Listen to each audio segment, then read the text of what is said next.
Oh, actually, I just realized I didn't have the audio on. Hello, everyone. In case you're wondering about the different look and lighting, it's 38 degrees here in Melbourne today, and it's 38 tomorrow as well. So, yes, William, I realized really quickly that the volume wasn't on.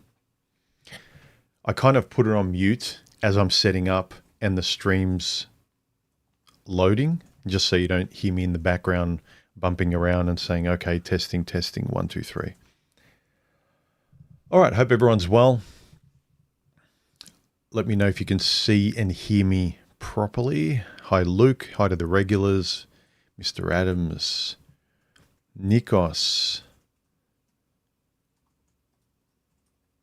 Barbarian. All right.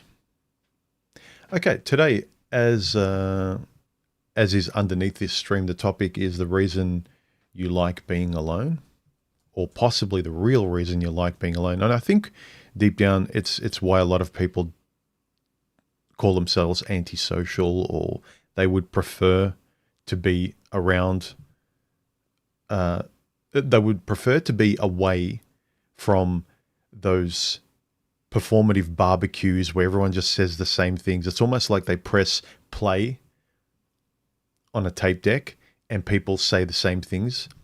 Do you ever get that when you go to formal gatherings, barbecues, family gatherings, and things like that?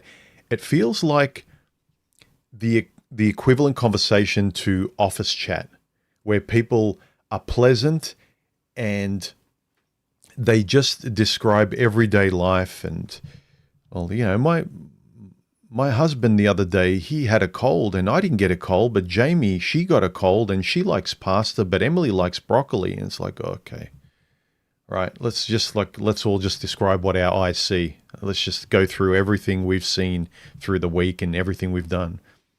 Apples were $2.95 yesterday, but today they're $2.32. And okay. Not to say that you need an intellectual conversation, you need something deep, but I think a lot of people suffer in silence and they're trying to be polite and they smile. And they see a lot of times in social gatherings, you've got people who really love talking that way and they take the lead. And you could tell they're the life of the party, they're hosting the party and everyone's like laughing. And you feel like, I'll just go along, you know, I'll just sit quietly in the corner and nod and just mirror conversations, mirror actions, mirror behaviors and things like that. And then very quickly, providing the fuel to do that gets drained. And then after a while, you're one of the first person. Have you ever noticed that? I have as well. You're sitting around, you don't want to be rude and leave too early, but as soon as the first person leaves, like, oh, I'm going, it's like, I'm going too. Yeah, I got to go too. I've got stuff to do. You can't wait to leave. And I think it's because you just can't, you're not comfortable performing or faking it in front of people. You try, but sometimes you feel like they're not kind of interested in playing it back. They'll talk about a subject. And even if you try and talk about the subject in your way, they'll look at you and pull it back to their way. And so you have to talk in their way. I just wanted to talk about that, where a lot of people also label themselves as something they're really not, like saying, I'm antisocial, I don't like people, but they do have a friend, they do have a small group where they like hanging out with them online or in real life. So it's not true that you're not social or you don't like people or you prefer to be alone. It's that you prefer to be alone compared to the alternative, of course. At base, I think you like being around your tribe, your kind of person, the people that make you feel like you can be yourself without being shamed or without people looking at you with one eyebrow raised.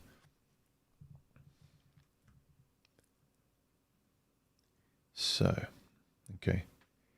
So, as I said in this video here, I recommend you watch it. I dropped it this week and I go through all these points, but very quickly, it's the desire for peace. when people want to be alone, or they call themselves loners or antisocial, or they don't like people, or they're misanthropic, or whatever they describe themselves as, it's really a desire for peace and dropping the mask and, figuratively being in your jeans and t-shirt or tracksuit and sitting on the couch the way you do with your friend when you catch up. They invite them over and you can just talk about life. The doors are open and there's no formality about it. But there's this formality about having to perform around people that really aren't you. And you grow up, in a family where you're young and naive and you tag along as a young human being. And you go to church, you go to your parents' friends, and you sit up straight and you're polite and you say please and thank you, and you talk the way you're supposed to talk and you respond the way you're supposed to politely respond. And then hopefully a lot of people develop their own personality and they start imbuing themselves through their dialogue, and they can still be polite but let out their personality. But unfortunately, I think a lot of people just press play and just meme their way through adult life, just the way they memed their way through childhood conversations around other people. Because if you had strict upbringing, it would mean that your go-to would be pressing play on those memes in front of elders, in front of other people. When you go to school, you press play and you act a certain way. Now, today it's gone a bit too far, I'd say. Like, every little brat is allowed to express themselves, and they have no discipline to behave themselves in front of other people. But I think at the heart of it, it is when you like or prefer being alone to other people. It's this preference. It's that you want to feel calm and breathe and talk as yourself, and not just have it be a one-way street of you, performing in their direction, acting and giving in their direction. And you could tell they're naturally comfortable and they're enjoying this social interaction, but you're not. You feel like a foreigner at those barbecues. So I think people often seek solitude to escape stress, toxic or incompatible company or people, rather than because they actually dislike social interaction altogether, or they really crave and love solitude. I don't think anyone does, because don't forget that when they torture people in war and prison, they put people in solitary confinement. It is not something we crave. It's detrimental to human beings. But being away from stress, pressure, toxicity and all of that sort of incompatibility, then that definitely is something you want to be away. And anything other than that is preferable. And the easiest thing is, once you go away from that, you're on your own. Because don't forget, you can be on your own at home. You can be on your own at a cafe. You can be on your own walking the streets. Being on your own just really means just being away from something it's like being away from a hot stove. Of course you like being away from a hot stove. All right, if any of you would like to contribute or have anything to offer about this discussion about the reasons why we actually like being alone, or any reflections you had on the preference of being alone, let me know here if you're here live, and drop a question like this with 3 smiley faces in front of your question or comment. And if it's something interesting, I'll try and read it out during the stream. Oh, that's really bright, isn't it? Whoa. And when you put like a white screen in front of you. Okay. Also, if any of you are interested, I just did a stream with Stephanie on Friday, 2 mornings ago, about this here, about is it better to be single in 2025 than be with somebody? And as you know, it's not clear cut. Again, it's always like today's topic. It's better to be alone than to be with someone who's incompatible or terrible or makes you stressed. So it's a parallel topic to this one. But this one's today's topic is solely about why we very, very sensibly want to be around people that are narcissists, that use us, that stress us out, that shame us, that put us down, where we don't fit, we can't speak. We have to manufacture our conversations as a survival mechanisms in order to survive with those people at those barbecues until we can politely smile and go, okay, I'm going home. See you next time. Bye. And then get in the car and finally exhale and breathe as you go home.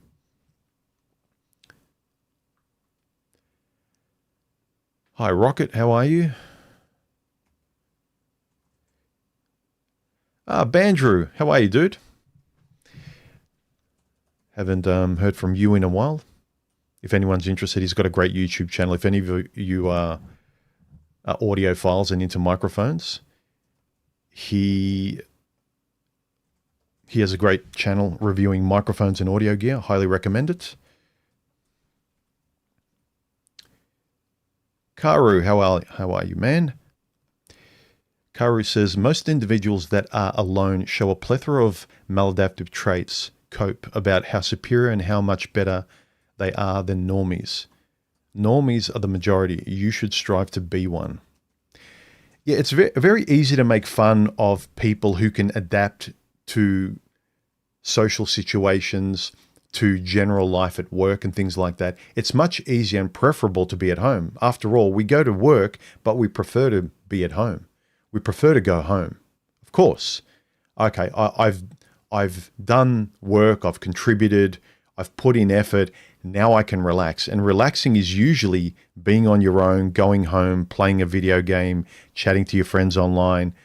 I mean, even socializing in real life. But I'm talking about when a lot of times in life you have to be around people or do things and be a person that's a little bit more formal and sometimes very, very formal. And the longer you spend there, the worse it is for you and your private life. Case in point, you got people, CEOs who are very rich and they throw themselves into work and their private lives are crap. Maybe they don't value them, but it's an example of showing that we can't always have it completely our way, and we have to adapt sometimes.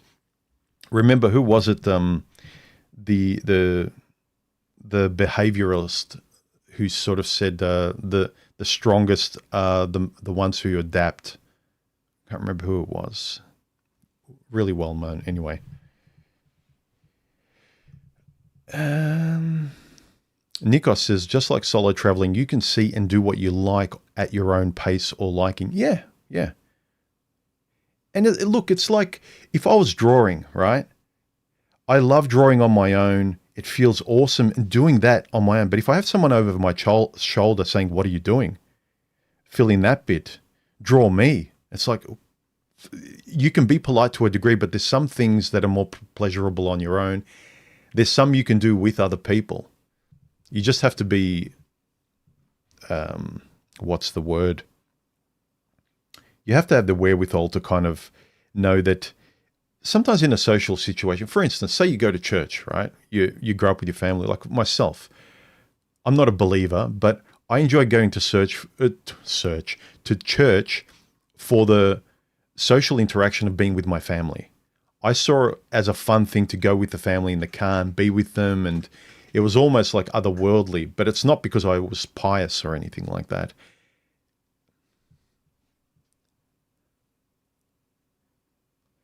Rocket says, is being alone looked at as antisocial? Just a social construct. I mean, society obviously dislikes people who decide not to participate. I think the powers that be like you not to participate. They like us living online. I think the old guard, the old world wants us to participate more. I think now they want us to struggle to participate. They've just added balls and chains in the form of social media and this playground we're on now as ways of making it harder for us and benefiting them. So I don't think society dislikes people who don't. If we're talking about, you know, your neighborhood and your family and friends, your actual proximal world, yes, maybe. but I think the way the world's constructed, they want you to be antisocial. So it's kind of like this opposite psyop where everyone's talking about the problems of social media, but everyone's feeding social media. Everyone's using AI more and more and more. So yes and no, but it's an interesting thing to look at. Mr. Adam's apple. No one to control me. Freedom from false people. Yep. Don't forget, a lot of people think they're fantastic online. They're alone, solo, you know, these lone wolf fantasies, and they're like, the world is crap, people are shit. But you might have a false perception. If you find it hard to go into a shopping center and the checkout chick is just being polite and saying, hello, how are you? How's your day? And you're like grumpy and it's like, I don't talk to her. People are stupid. It's like, no, it's a you problem. It's not a them problem. If you're so great, if you're a Jedi compared to all these other normies, but you're so brittle and you get aggravated and annoyed at the slightest thing. I mean, it's different if a child is screaming, right? I get annoyed at that too. But also, if you're so great, you should be better, more adaptive and skillful at navigating things that the general public who aren't as introspective as you, that don't have these conversations. What's the point of knowing this, knowing yourself in this way, but you can't tolerate situations that people who aren't as informed as you think you are, they can do it easier than you.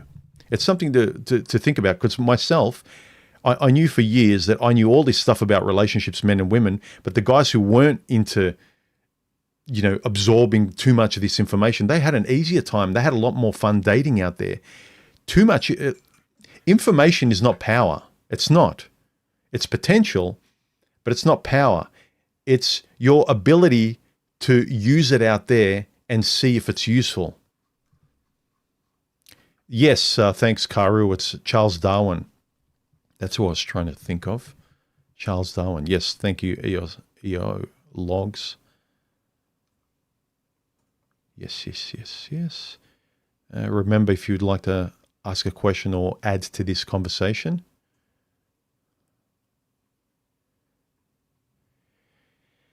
add some emojis, just like EO Logs did.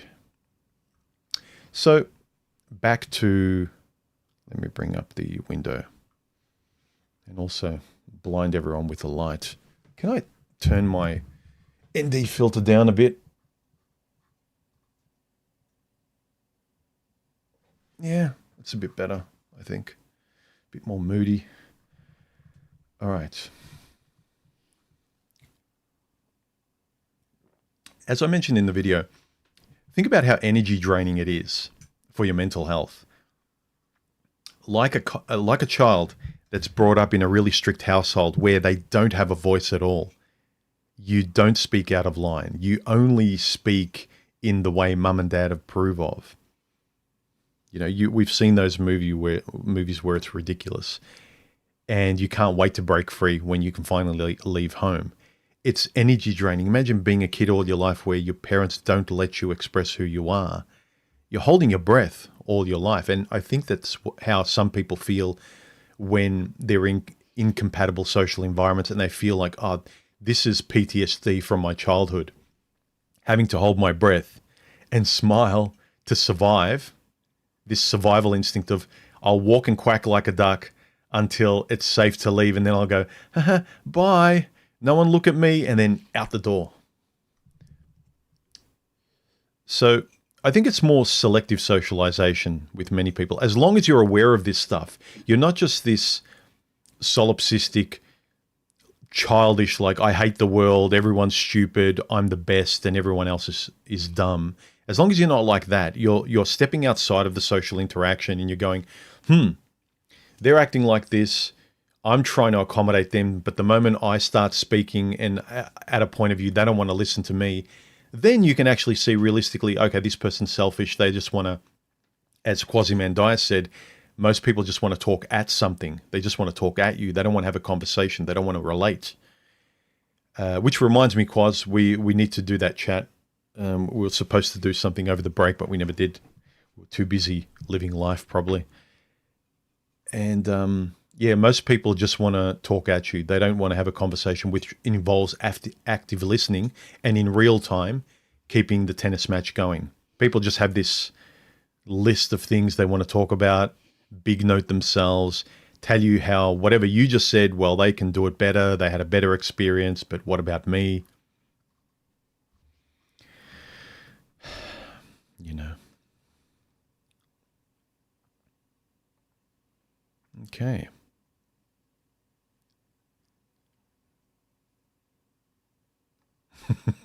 Yeah, whenever I hear Alpha, Sigma, but like seriously spoken about, I'm like, okay, I'm moving away from this person.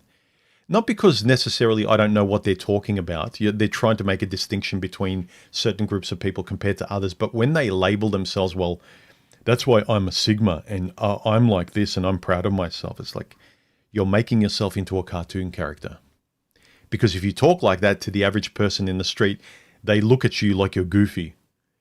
And you can't say, well, they're stupid because I know about Sigma males and alpha males and they don't, they're not informed. It's like, no, you're like the extreme religious person who talks from their book and everyone else moves away from them. If you start talking in a lexicon that other people can't understand or find weird or academic, imagine how someone who's normal, who's studying 17th century literature, or they're a nuclear physicist and they've got their own vernacular about their studies, so they can talk to people in their study group and in their courses and in their subject of choice, and everyone knows the lingo. But when you start using that to people who aren't familiar with it, you look weird. You have to talk in a pedestrian way, and that's the kind of, I find, interesting skill to communicate this on my streaming channel. Sometimes I use a bit flowery language. I like language I read, is to not dumb it down, but alter it that I can still get the meaning in a very common, normie, if you like, or pedestrian way. And an example of that the person does it really well is Ernest Hemingway. And I'm sure most people have heard of him. He's one of the most well-known 20th century authors. And for good reason. Beautiful writing, very deep. But the most basic form of writing, everyone can read it and understand what he's getting at, even the metaphysical sort of under the surface messages. Jordan says, definitely feel like I'm on the outside looking in on life, trapped in introversion and can't get out. Watch better videos and content. Stop watching the toxic stuff that confirms you staying in a cage. Get out there, go to the shopping center, look at people. When the shop assistant says hello and goodbye, engage with that. Stop putting your head down. Just decide not to be who you are and just loosen up a little bit. That's the best I can say. And from there, you'll be yourself in a more genuine way.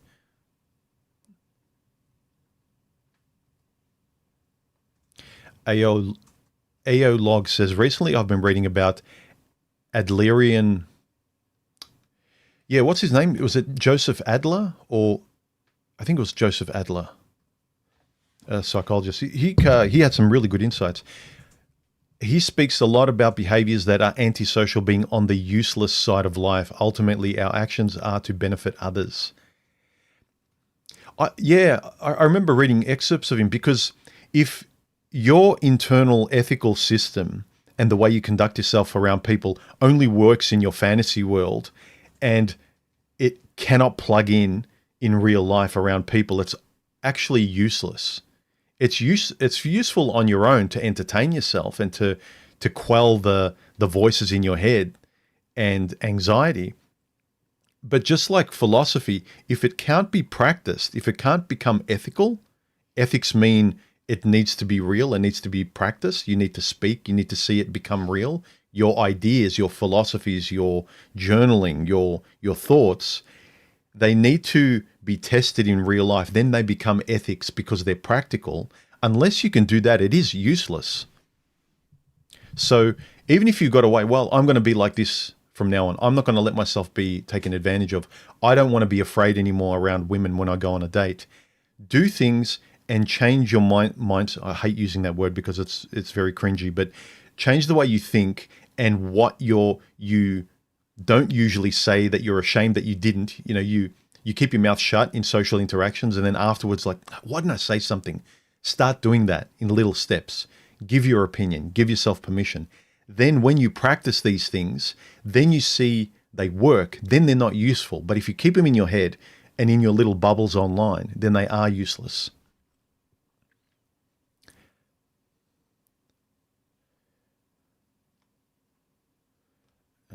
Let me see. Got some other comments here.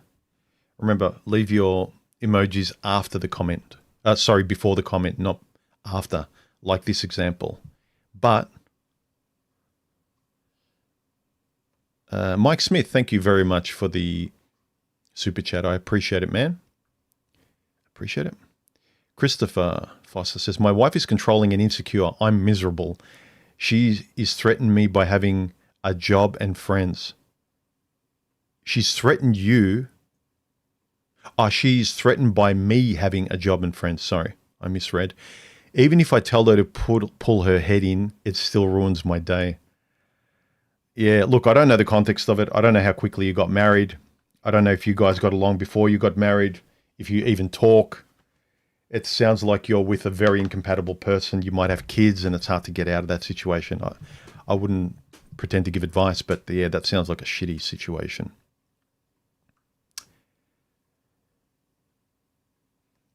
Yeah, this is actually interesting. Karu makes a good point. He says, are you introverted or do you have crap friends? Perspective. And sometimes this allows you to see the problem in a different way that is solvable if you can pose a question from a different direction. Because if you're always saying, well, I can't talk to anyone, therefore I can't talk to anyone, I'm an introvert, I just can't do it, it's not me. If you're always not making it your problem, or you're seeing the problem as something that's insurmountable. But in this way, reframing the question from different perspectives, like, could it be me? Could it be them? Could it be both of us? Could it be this question from the reverse? Now I can see the answer. So it's really nice to try and look at a problem in 360 degrees. And this is why it helps to have good friends like Karu and people to talk to online or offline and be able to work through your own problems, have your little light bulb moments, and develop your own ethical and moral system. Remember, morals is you dancing with society, and ethics is your internal rules that you adhere to, like your kind of internal Bible, what works for you, how you're going to conduct yourself, what you believe in, your courage, and morals are society, being part of society, and those kind of that dance and interaction. That's the way I see it anyway.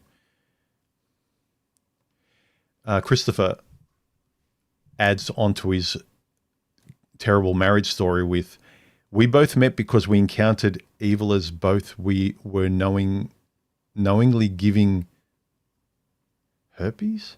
After her, I will die alone, but I agree, loneliness.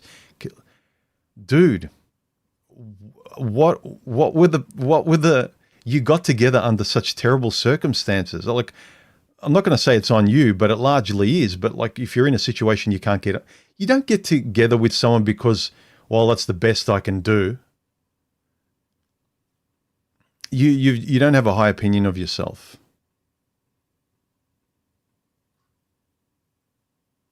Yeah. Okay. Sorry, dude. Like, I don't mean to, but you don't get, like, even say you're someone who's got kids. Well, I'll pick this mess because she's got kids too. No one would pick me. Look at the baggage I've got. No, look, if you like your life, you know, what is so, like, we've all got some sort of deficiency. None of us are perfect. And some people are really terrible, but they've got a high opinion of themselves. So there's so many differentiated opinions and personalities, but don't pick someone because they're better than shit, or that you think, oh, no one will like me. If you get along with friends, if you've got family and friends that like you, it shows you objectively that people like you. You trust too much of the story you've built up in your head. Like I said, I'm an introvert, no one will like me. Would you, enjoy the company of the person that's with you. That what people like is another personality that matches them. Then whatever baggage you've got, people will give concessions to it because it's not easy to find a compatible personality. But if you're not compatible, then yeah, people will not want to go out with you because of the baggage you've got. But as soon as you're compatible, you show who you are, and then you're honest after you can trust the person and you give them your baggage and your dirty little secrets. You'll be surprised how many people will say, well, I can live with that.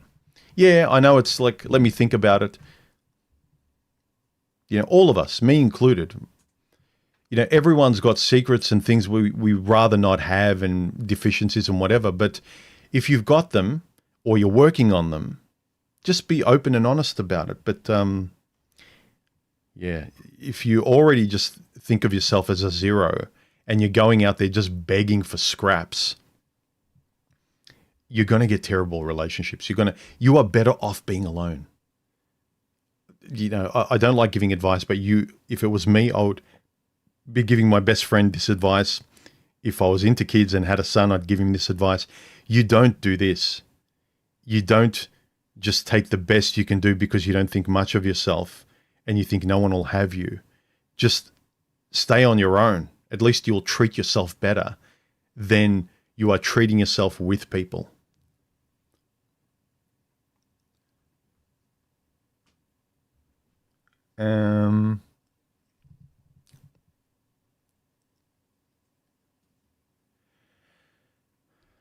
Remember, guys, if you want to leave a question or comment, add a couple of emojis before your question here, please, please, please, please. Then I can see them during the live stream here. I can see the emojis. All right, some more things to note about why most people who think they're loners or they don't like people are actually just tired and they can't wear the mask, they can't act, but they think that they're antisocial. They're just anti-energy draining people or people that are stressing them out. You can't also you can't believe in yourself and the way you interact in life as too black and white as well, because you start to dig a hole for yourself that you can't get out of because of your own self-belief. Like I'm not social. I hate people. It's a very provocative statement. And when you say that around people are like, ooh, look at that black and white person. They're interesting. Tell me more. Weird exclamation mark comment. And it's a nice way to feel sure about yourself. Like, I hate people. I don't go left, I go right, only right. It's like, no, come on, let's have an interesting conversation. You can say, I lean this way. I'm largely this way. Oh, why? Oh, because of this and this. But if a person's very black and white and they're just like, I hate people, then what can a person have a conversation with you? What's the conversation going to be like? Okay, they're very sure about this. It's just like someone, again, the example, someone who's highly religious. If they're very, very ardent and pious, and it's like, I believe in this and fire and brimstone and God, God, God, God, God. And then it's like, okay, all I can do is agree, but I can't have a conversation asking interesting questions so we can both talk as human beings. You are talking very compartmentalized in a black and white way. So there's no conversation to be had. So don't, even if you believe in something a lot, talk about it, but not in a very black and white way that excludes someone else wanting to engage with you or have a conversation with you. Stop trying to win conversations by your black and white definition of yourself, or I don't like this, I don't like that. Know how you don't like something, the parameters by which you don't. Like, I'm generally a homebody, but I'm not going to say I hate society or anything extreme like that. That's just very easy. That's just very low resolution, easy, childish, primal instinct kind of stuff.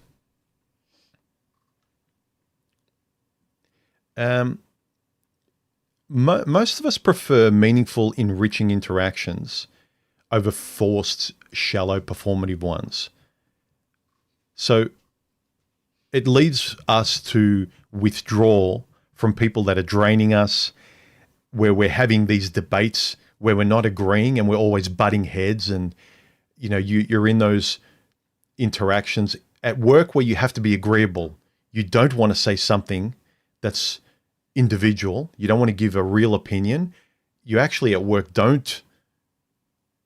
you're not yourself. You don't give an interesting opinion. You don't give the real you because you're worried about HR or losing your job. Like, you have to just talk like a robot at work almost, and laugh at the things you're supposed to laugh at, and pretend to be the kind of person you're not, because everyone is one kind of person, because they have to be, because no one wants to show really who they are. There are certain people that can show who they are. They're obnoxious people because PC culture might allow them to be. But if you're not like that, you have to kind of shut up and pretend to go along with things. But in your private life, when you can choose to select your private life and fashion it any way you want, including your own perception of yourself and how you talk to people, I would say you're wasting your time not trying to speak from who you are a bit more.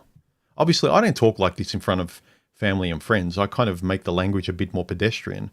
But this is a chance for me with really clear and as eloquent language as I can muster to really paint a picture of you, of what I believe. Like, I enjoy this stuff. I like having conversations like this. But again, I can't have these conversations with very many people. I told you that before, that the reason I started my YouTube channel, I could talk to nobody in this way really, really deeply about the problems I was having with relationships. So I had to start a channel to find people from around the world to have these discussions with, because the handful of friends friends and family I can count on 10 fingers, none of them, which stands to reason, none of them are into this kind of depth of conversation. But you can find these people around the world. So yeah, find your tribe, but don't become too much of a sect in the way you believe in yourself and things. Like, the world needs to change because I have the answers.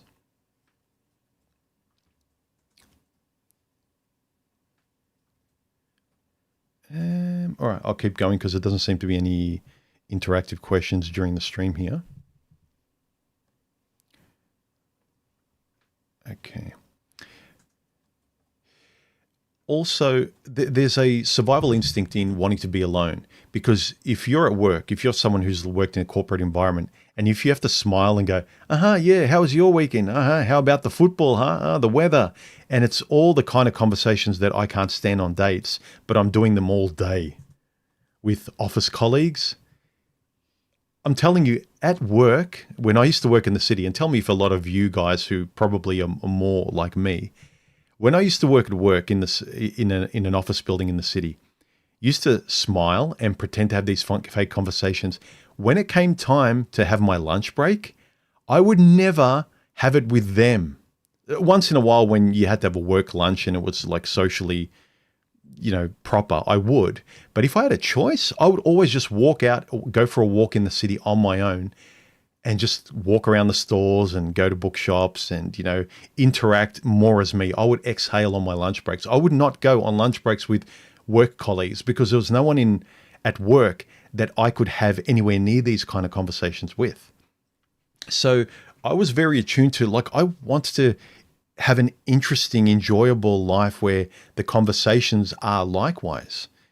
And the moment I had the choice to be me, I would, because I couldn't be that way at work. At barbecues, when everyone's talking their way, and I just know I'm not. And when I try, no one can talk with me. Everyone thinks I'm kind of odd or weird, or I think too much, or that's an odd perspective, Bobby.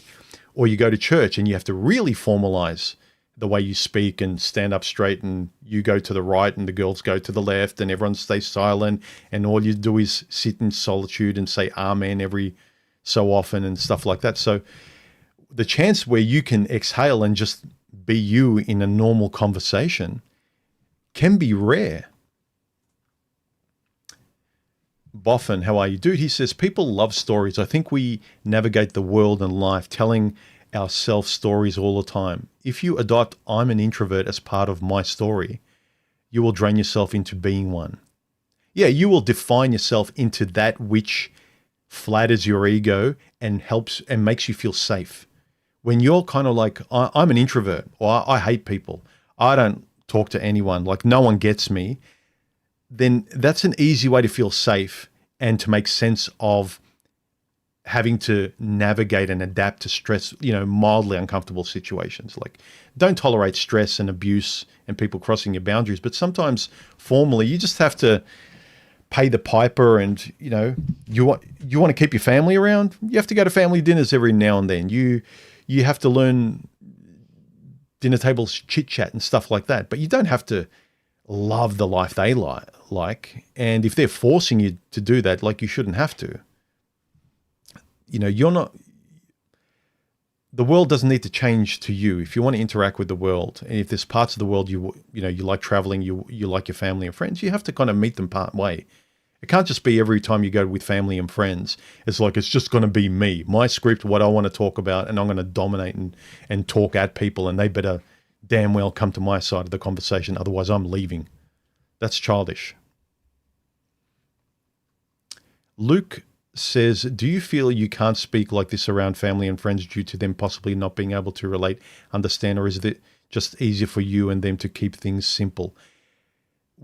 When you're with family, friends, group conversations, generally group conversations aren't this personal.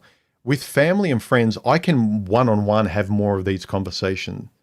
And I'm pretty sure it's the same with most of you, unless your family's more academic. Your mother and father are professors, and you grew up in dinner table conversations like this, maybe. But most of us, Eastern European and general life, they just have idle surface chit chat, which is fine, right?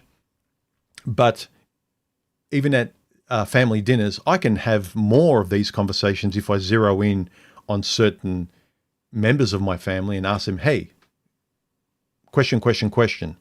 And then you can have these. But generally, it's very hard to have a very philosophical, academic, deep conversation where everyone, because, my mum's in her 70s. Like, people are from different parts of life. My sister-in-law is very social, gregarious. She's a mom, and like, they've got different parts. Like, they're going to feel uncomfortable if I force the conversation to, this is the conversation everyone has to have. The easiest conversation is idle chit chat, and you should be able to at least modify yourself and meet them part way, because how are they supposed to have this conversation objectively? Like, let's be intelligent. We're intelligent. We're read. We're well read. We can have these conversations. What's the likelihood that someone off the street or your general family around the dinner table who are from Europe, people with accents that speak English with like me, you, me, how are they going to have this kind of conversation? How are we going to modify to get to this kind of depth? You can't. So use your intelligence. You need to modify your conversation. When I talk to a child, and I'm not saying family and friends are children, but you have to have the social adaptability and intelligence to be able to talk about maybe what you want, or try to one-on-one with people, and then you find out they can't. But when you're all around the dining table, it's very, very low chance that everyone is just dying to have this kind of intellectual conversation. This is very, very subjective. So it's more, you've got to zero in on people. I hope that answers the question. Geez, I can talk a lot, can't I? Yep. This is why you've got to find someone who doesn't hate you talking too much.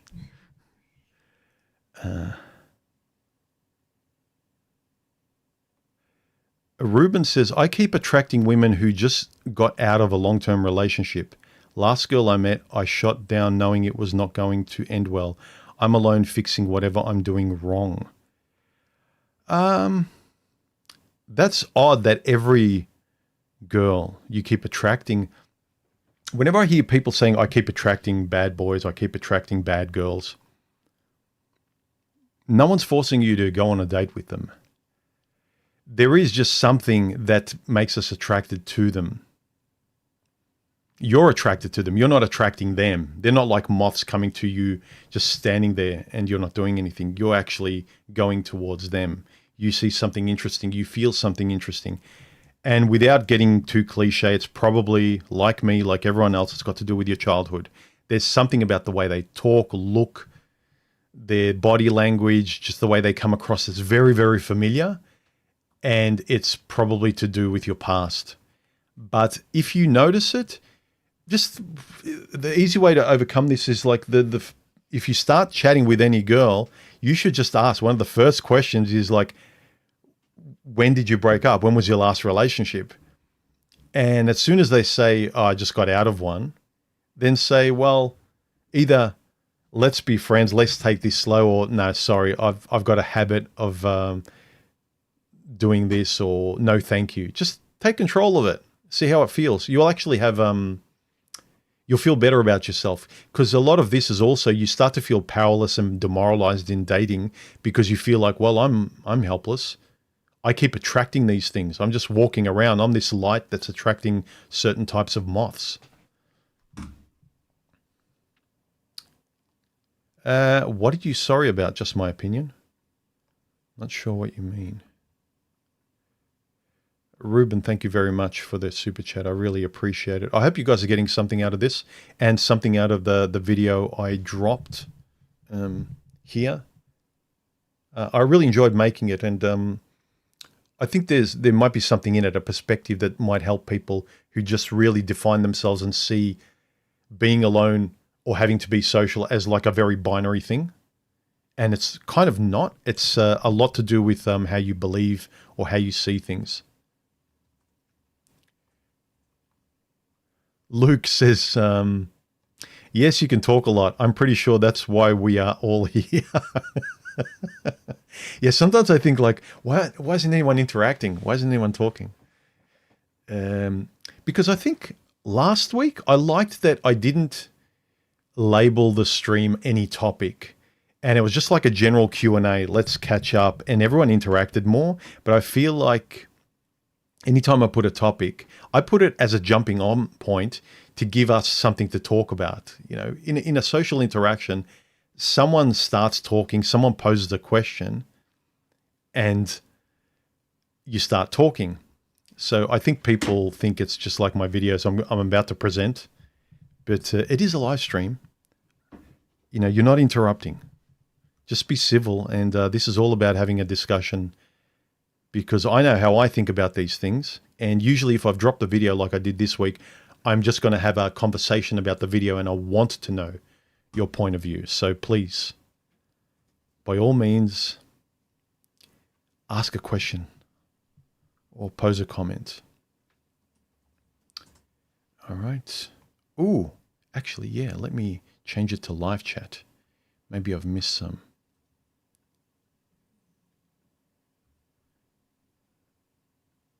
Foxhound.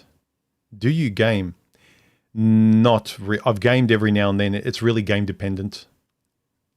So it's really certain games that I liked, but I'm not a gamer that just continually plays. It's not my hobby. All right.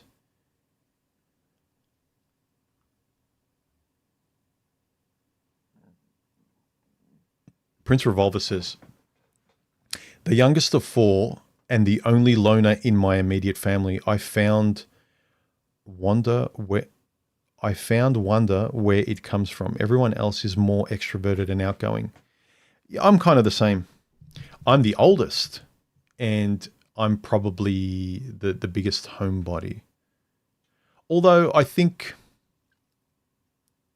I've just had more time to be comfortable with my own, my own surroundings, with myself, more than my brother and sister, because I was the only child until 9, and then my brother and sister came along. And so then it was like a family and other people around and all of that. So socially, my brother and sister got a very different dynamic to me.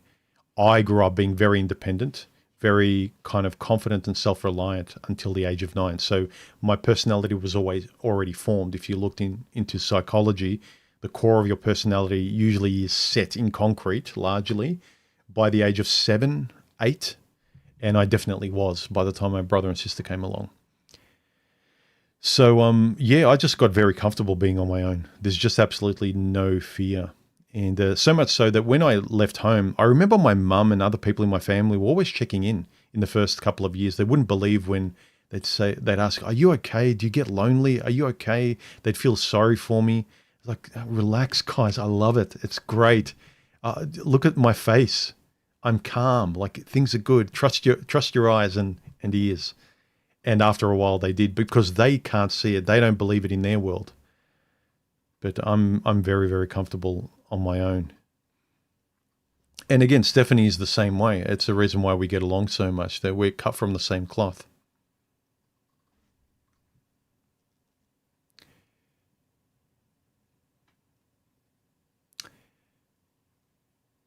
Yeah, let's talk freely here. You do look happy. Oh, a funny thing, someone left a comment. Yeah, the first stream I did last year, where after I announced that I'd gotten married, that Stephanie came on. And I remember there was a couple of comments that were saying, like, one comment said, you two don't look happy or compatible or something. That stream, I kind of was very grumpy and defensive. And even Stephanie and a few people said, like, you look a bit angry and pissed off. It was because I was kind of being protective over her, and I knew the comments that were going to come. And so I had my shield up, and I was ready to kind of have the gloves up and just be bitter. And like any negative comment, I was going to like be a hammer and hit a nail. So much so that she was being happy and I was just being like this grumpy dude.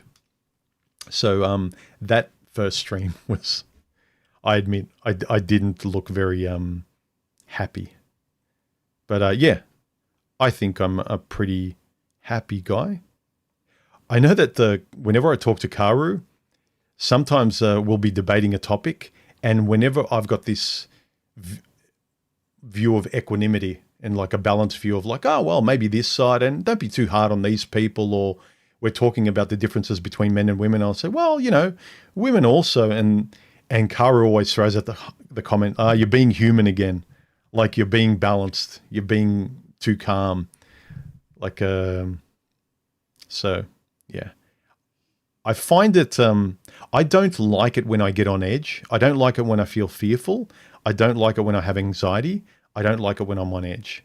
And so I try and fight through it until I can calm myself down. But sometimes all you see is me ranting. But I am having fun. I own, far out, guys, some of your avatars I can't pronounce. II2NONE92. If you struggle to be comfortable in your own skin without external validation, how do you recommend one handle that being single? If you struggle to be comfortable in your own skin without being single.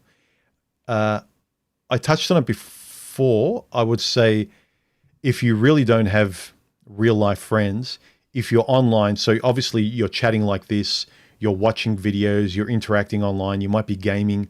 The way you talk, the people you hang out with, the videos you watch better quality videos, hang out with better quality friends in real life or online, and choose not to kind of get energized by the negativity or the bullshit that's you know, your bread and butter at the moment. Change that. Make an effort to do that. Otherwise, you're just going to get the same thing.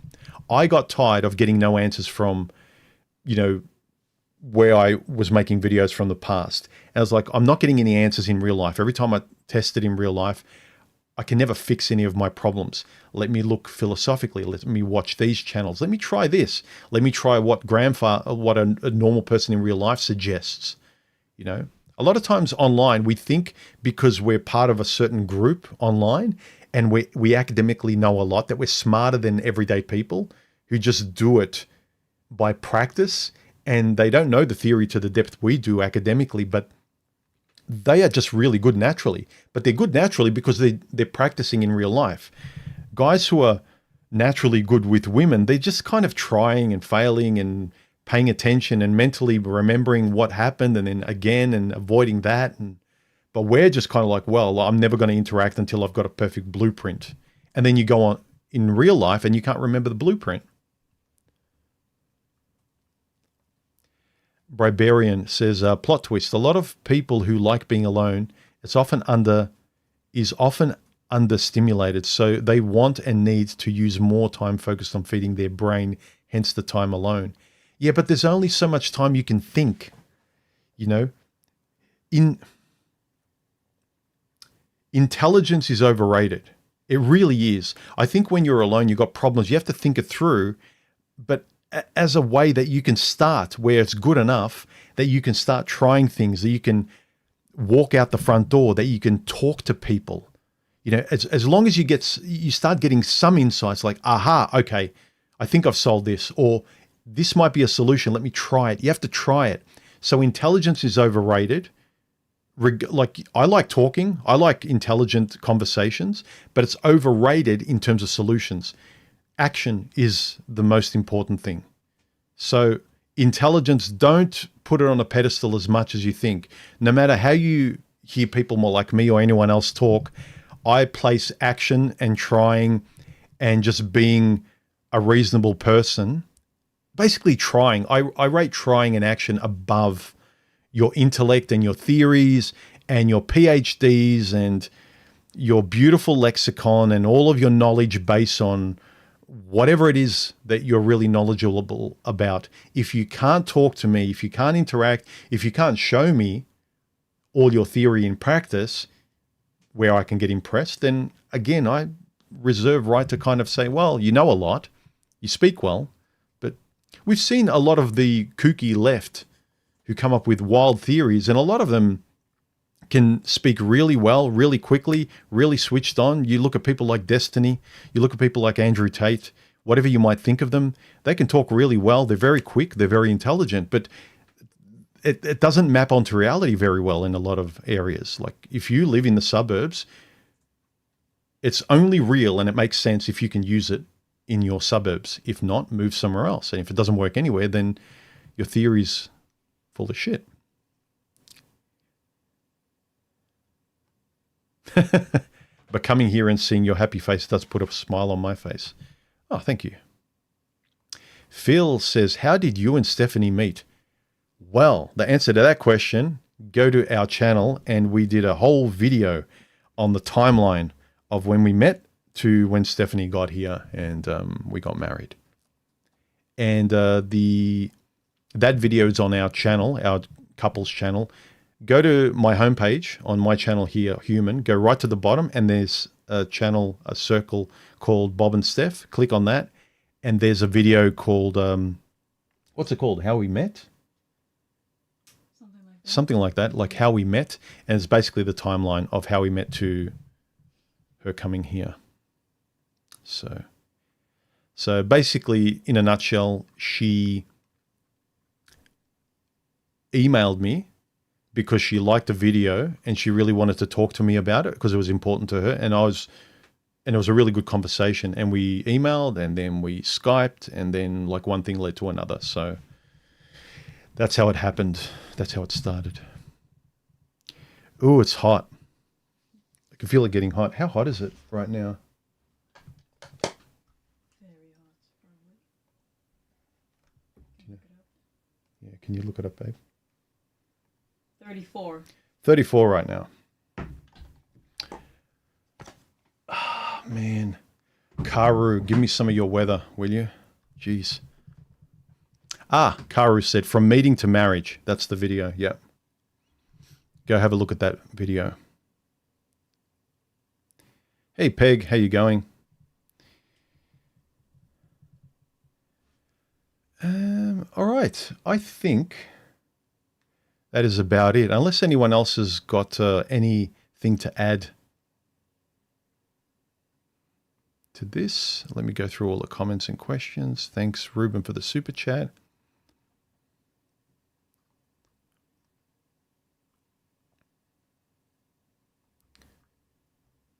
All right.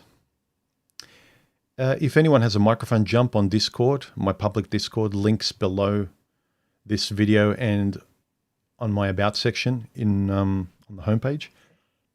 And feel free to jump on and talk amongst yourselves after this stream. I'll jump on for 15 to 20 minutes and then I'm going to enjoy the rest of my Sunday. So if you've got a microphone, jump on. Don't take all the oxygen out of the room, and I will try not to as well. And yeah, I think if there's nothing else, the light turned off. Is the battery? Yeah. Okay. I think the battery died. Let's see if this battery's still on. this.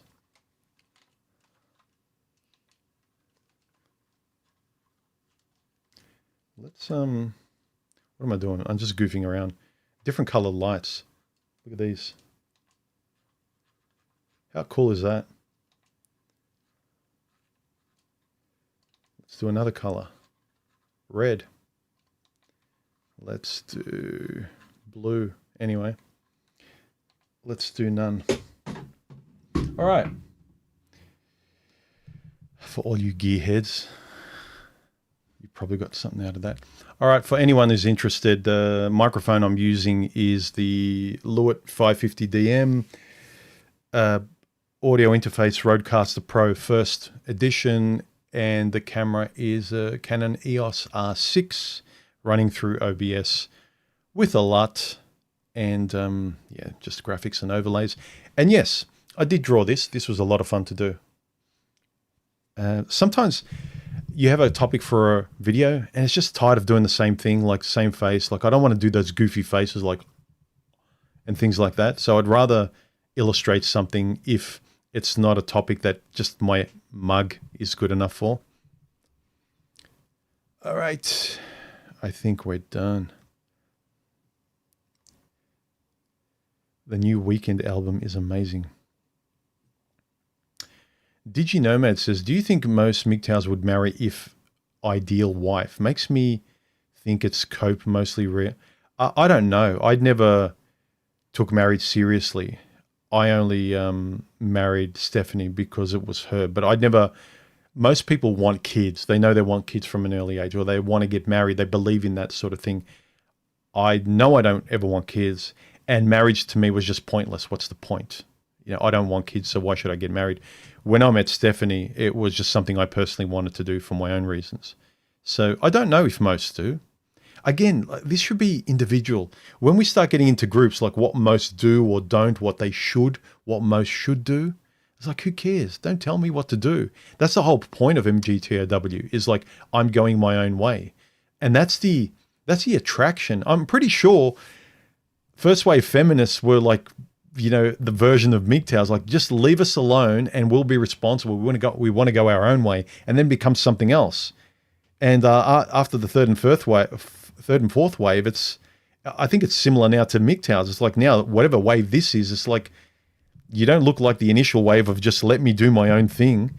Let me reasonably and fairly, let me do my own thing and I'll let you do your own thing. And let's not scream at each other. Let's not bully each other. It's kind of moved away from the first wave on both accounts.